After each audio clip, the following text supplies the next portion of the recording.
everyone, and welcome to this Season 7 Soraka guide. After watching this guide, you will be able to single-handedly carry a game with a support champion. Soraka is a healing support, and with the correct build, her healing abilities are able to refill your team's health bars multiple times. Here is the mastery page. Feel free to make alterations to it, but make sure you get the Wind Speaker's Blessing. It boosts your heals and shields by 10% and gives your allies armor and magic resist when you heal them. Your rune page should look something like this.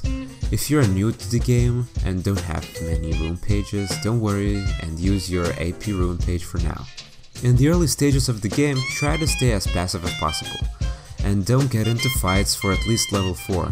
Because your W cooldown is very long and you won't be able to spam your heals yet. Wait for the late game to do it.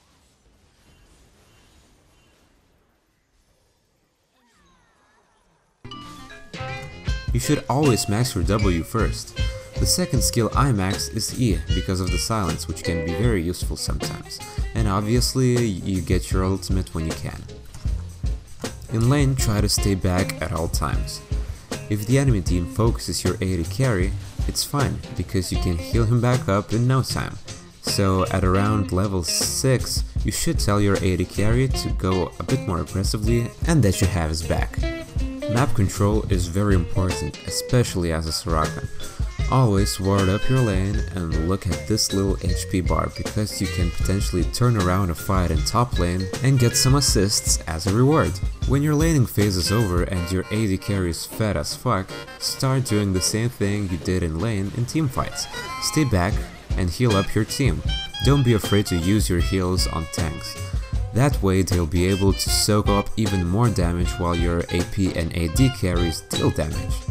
Your starting items are pretty standard. You'll take the Ancient Coin for some free gold and mana regen and take 3 health potions.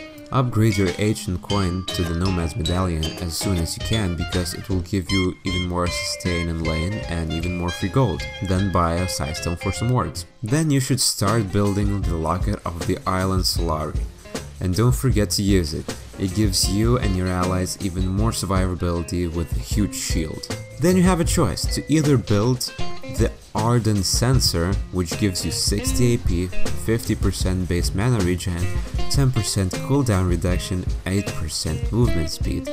Your heals will grant your allies from 20 to 35% attack speed and damage on hit, and most importantly will increase your heals and shields by 10%. Or you could build the Mikhail's Crucible, which gives you 35 magic resist, 10% cooldown reduction, 100% base mana regen, makes your bonus health regen equal to your bonus mana regen, which by then will be a lot, increases your heals and shields by 20%, and gives you an active ability to cleanse any of your team members of all crowd control, and gives you 40% movement speed boost afterwards, for 2 seconds if you succeed. Basically, when the enemy team has a lot of CC, you'll want the Mikhail's Crucible, and when they don't have a lot of CC and you want your AD carry to do a bit more damage, you get the Ardent Sensor.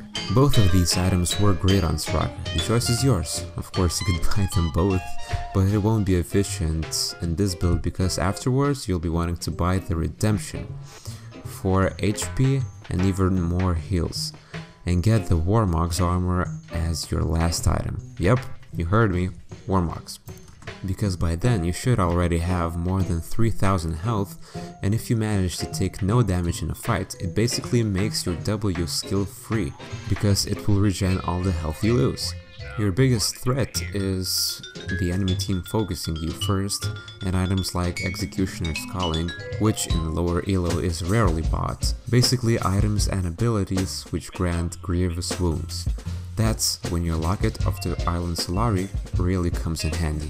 And I think that rounds up this guide. If you have any questions, please leave a comment. And if you like the video and want more, please subscribe. Oh, if you're interested in other guides I've made, check out this video.